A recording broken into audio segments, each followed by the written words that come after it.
दोस्तों नमस्कार, मैं प्रमोद कुमार आपके अपने चैनल साहनी मैथमेटिक्स में आप सभी का बहुत बहुत स्वागत करता हूं। दोस्तों आज की जो ये वीडियो है, ये वीडियो क्लास 10th और 12th के उन सभी स्टूडेंट्स के लिए बहुत खास रहने वाली है जो 2025 में बोर्ड एग्जाम में अपीयर होने वाले हैं।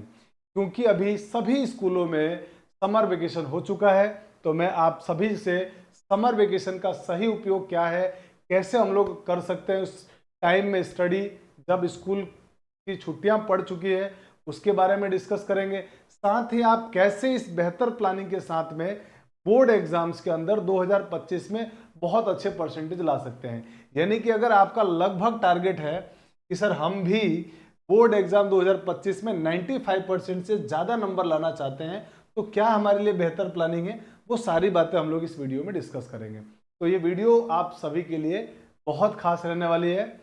दोस्तों जैसा कि आपको मालूम है, हमारे देश के जितने भी स्टेट बोर्ड्स हैं या सेंट्रल बोर्ड है, लगभग सभी का रिजल्ट आ चुका है। आप लोगों ने देखा होगा कि इसमें कई ऐसे स्टूडेंट्स हैं जिन्होंने बहुत शानदार परफॉर्मेंस किया है, काफ़ी अच्छे परसेंटेज बनाए हैं, और जो पूरे साल भर मेहनत करी, जिन स्टूडेंट्स को हम जानते तक नहीं थे, वो स्टूडेंट्स को आज हमें पता चला कि इनके 95% 90% बने। तो वो स्टूडेंट कैसे पढ़ते हैं, उनकी क्या प्लानिंग होती है, वो सारी बातें मैं अपने अनुभव के आधार पे आपको शेयर करूंगा, तो आपके लिए बहुत खास है। जैसे मान लीजिए, अगर मैं एग्जाम्पल के लिए बात करूं, तो इस साल जो 2024 एग्जाम में जो सीबीएसई की बात की जाए कि सीबीएसई बोर्ड के अंदर, सीबीएसई बोर्ड में 2024 में जिन बच्चों ने एग्जाम दिया था, वो लगभग लगभग पूरे देश में हम बात करें तो 16 लाख बच्चों ने एग्जाम दिए थे। दोस्तों 16 लाख बच्चों ने जो लगभग एग्जाम दिए, इनमें से तकरीबन 1 लाख ऐसे स्टूडेंट रहे हैं, लगभग 1 लाख, जिनके 90% से ज्यादा अंक बोर्ड एग्जाम में मिले हैं। 24,000 से ज्यादा या 24,000 लगभग इतने बच्चे वो रहे हैं जिनके बोर्ड एग्जाम्स में 95% से ज्यादा नंबर रहे हैं। 24,000 ऐसे स्टूडेंट रहे हैं। तो दोस्तों ये जो पूरे 1,24,000 स्टूडेंट हैं, इनकी क्या प्लानिंग रहती है, ये लोग कैसे सोचते हैं, किस प्रकार से पढ़ते हैं, हम वो सारी बातों के बारे में डिस्कस करने वाले हैं। तो दोस्तों ये लोग पता है क्या करते हैं, ये लोग अपने टाइम का है ना बहुत बेहतर यूज करते हैं। कैसे यूज करते हैं, जैसे वो लोग सबसे पहले एक बेहतर प्लानिंग बनाते हैं। सबसे शानदार पहला तो काम तो ये क्या करते हैं, एक टारगेट सेट करते हैं कि मुझे करना क्या है, कितने परसेंटेज बनाने हैं। तो दोस्तों वो सबसे पहले एक टारगेट सेट करते हैं, और उस टारगेट को सेट करने के बाद, टारगेट को सेट करते हैं, और टारगेट को सेट करने के बाद, जैसे मान लीजिए आप 10th या 12th के स्टूडेंट हैं, और आपने टारगेट बनाया कि मैं सर 10th या 12th में पढ़ रहा हूं और मुझे 95% से ज़्यादा नंबर लाने हैं 10th में, तो 10th में या 12th में, तो पहले आप क्या करेंगे, टारगेट सेट करेंगे। टारगेट सेट करने के बाद ये लोग क्या करते हैं, अगला जो इनका काम होता है ना, वो होता है एक बेहतर प्लानिंग की, कि कैसे पढ़ा जाए। इसके बाद ये लोग एक बेहतर प्लानिंग करते हैं। प्लानिंग में क्या क्या होता है, प्लानिंग में जैसे हम किस सब्जेक्ट को कब पढ़ना है, कितना पढ़ना है, क्या क्या चीजें उसमें पढ़नी है, किस सब्जेक्ट के सिलेबस को कब खत्म करना है, ये सारी प्लानिंग वो लोग करते हैं। प्लानिंग करने के बाद दोस्तों जब ये लोग पूरा प्लानिंग कर लेते हैं, उसके बाद क्या करते हैं, एक टाइम टेबल बनाते हैं। एक टाइम टेबल बनाते हैं, और उस टाइम टेबल को, एक शानदार सा टाइम टेबल, एक टाइम टेबल बनाते हैं। दोस्तों इस टाइम टेबल को, जो ये लोग टाइम टेबल बनाते हैं, उसको स्ट्रिक्टली फॉलो करते हैं। तो आप भी, पहली चीज तो ये है कि आप भी अगर टाइम टेबल बना रहे हैं, टाइम टेबल पढ़ने के लिए, तो आप उसको स्ट्रिक्टली फॉलो करेंगे, स्ट्रिक्टली फॉलो करेंगे। कई बार देखा जाता है स्टूडेंट्स को कि टाइम टेबल बना तो देते हैं, बनाया टाइम टेबल मॉर्निंग में पढ़ने का, पर पता चला वो इवनिंग में पढ़ रहा है, नाइट में पढ़ रहा है, या उसको उस दिन टाइम ही नहीं मिला। तो आप अपने टाइम टेबल जो भी आपने बना, बहुत आराम से सोच के बनाइए, और उसके साथ कोई कॉम्प्रोमाइज नहीं होना चाहिए। तो इसका मतलब यह है कि डोंट कॉम्प्रोमाइज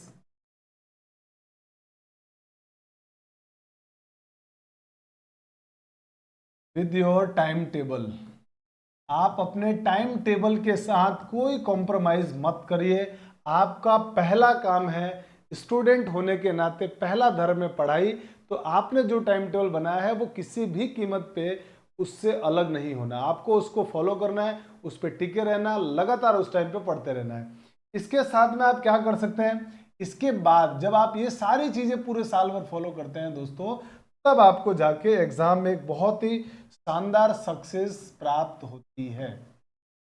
फिर आपको सक्सेस से कोई भी रोक नहीं सकता है, ये बात पूरी गारंटी के साथ कहा जा सकता है। तो एक प्रॉपर चैन है जिसको आप फॉलो करते हैं तो आप भी आराम से 95% से ज़्यादा नंबर ला सकते हैं। अब आपके दिमाग में आया कि सर चलिए सारी चीज़ें तो हमने बना दी, अब किस तरह से हम लोग हमारे सिलेबस को पूरा करेंगे, ज़रा उसके बारे में बताइए। तो दोस्तों जैसे हम वेकेशन टाइम की बात करें कि सर वेकेशन टाइम है हमारे पास, इस वेकेशन टाइम में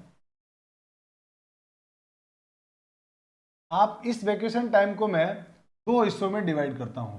जैसे पहला टाइम तो यह है कि आप में से कई लोगों की कुछ इस टाइम तक स्कूलें चली होंगी, नए सेशन की कुछ चैप्टर पढ़ा दिए गए होंगे, और कई ऐसे बोर्ड्स हैं जहां पर अभी क्लासेस हुई भी नहीं है। तो जिन स्टूडेंट्स के स्कूलों में कुछ चैप्टर्स पढ़ा दिए गए हैं, तो मैं पहले स्कूल सिलेबस की बात करता हूँ।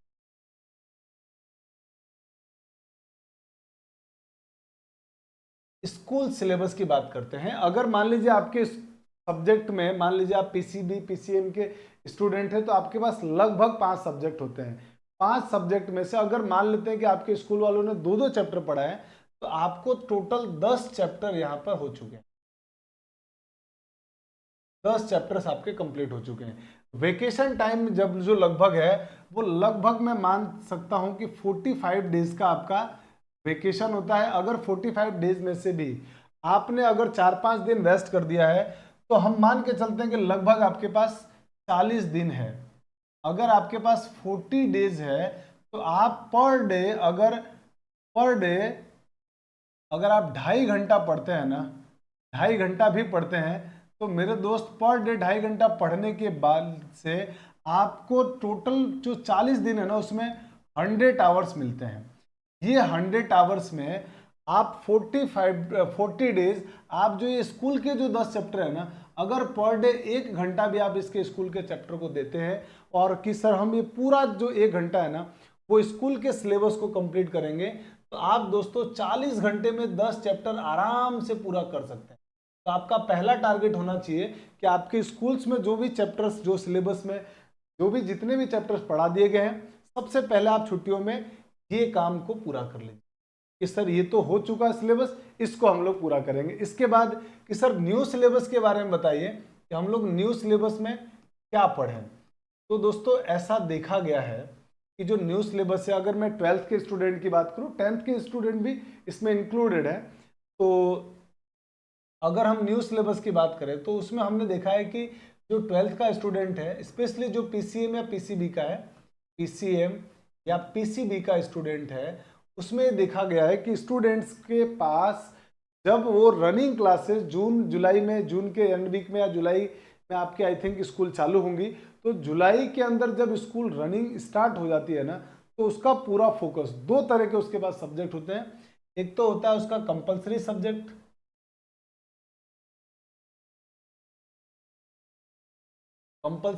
होता है, और एक होता है इसका ऑप्शनल सब्जेक्ट।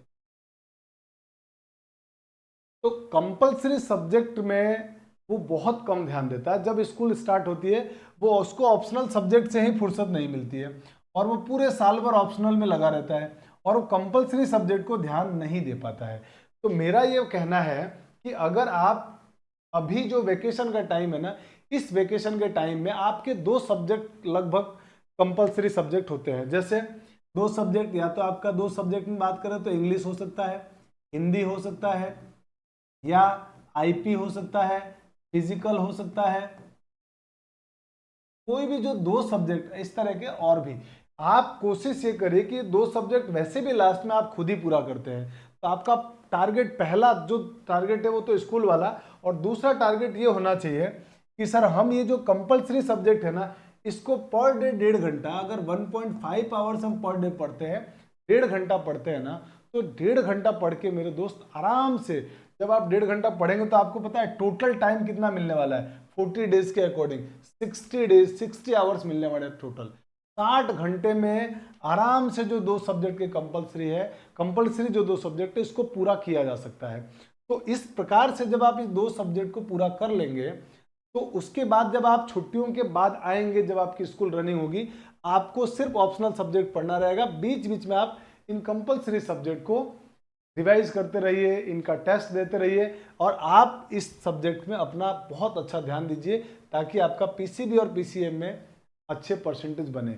ये सारी बातों को जब आप फॉलो करेंगे तो डेफिनेटली आप जब 2025 का रिजल्ट आ रहा होगा तो मेरे दोस्त 2025 में आप रिजल्ट वाले दिन बहुत सुखद और बहुत अच्छा अनुभव करेंगे और आपके भी 12th एग्जाम में या 10th बोर्ड में 95% से अबोव मार्क्स बहुत आसानी से आ जाएंगे।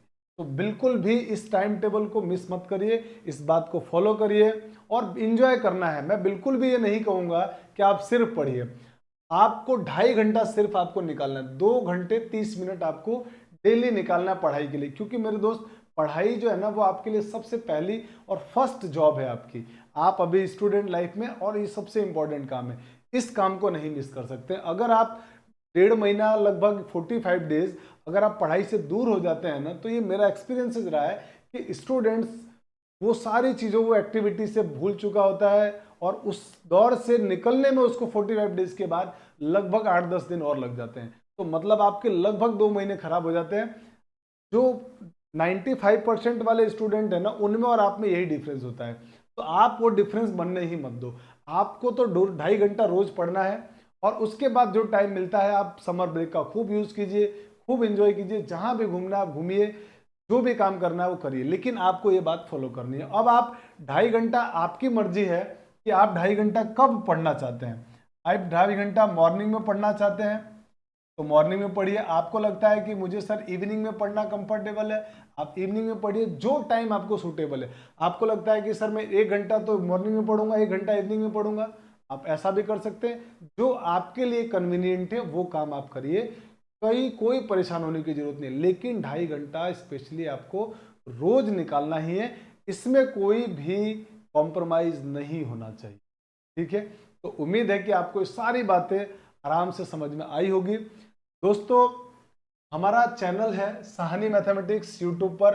अगर आप 10th 11th 12th के स्टूडेंट हैं तो आप इस चैनल को जरूर सब्सक्राइब कर लें।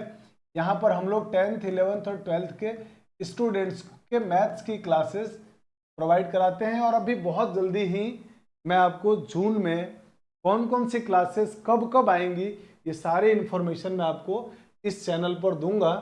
समय आने पर उसका थोड़ा इंतजार करना है। आप किसी भी प्रकार के नोट्स या पीडीएफ के लिए हमारे टेलीग्राम चैनल साहनी मैथमेटिक्स को फॉलो कर सकते हैं, वहां जाके आप सब्सक्राइब कर लीजिए। आप हमें इंस्टाग्राम पर भी फॉलो कर सकते हैं। उम्मीद है कि दोस्तों आपको सारी बातें समझ में आई होगी और ये वीडियो आपको बहुत हेल्प करेगी आपके सक्सेस में। तो मिलते हैं नेक्स्ट क्लास के अंदर, नेक्स्ट किसी अच्छी वीडियो के अंदर। और आपने इस पूरी वीडियो को ढंग से और ध्यान से देखा, उस सबके लिए आपको बहुत बहुत बधाई। जय हिंद।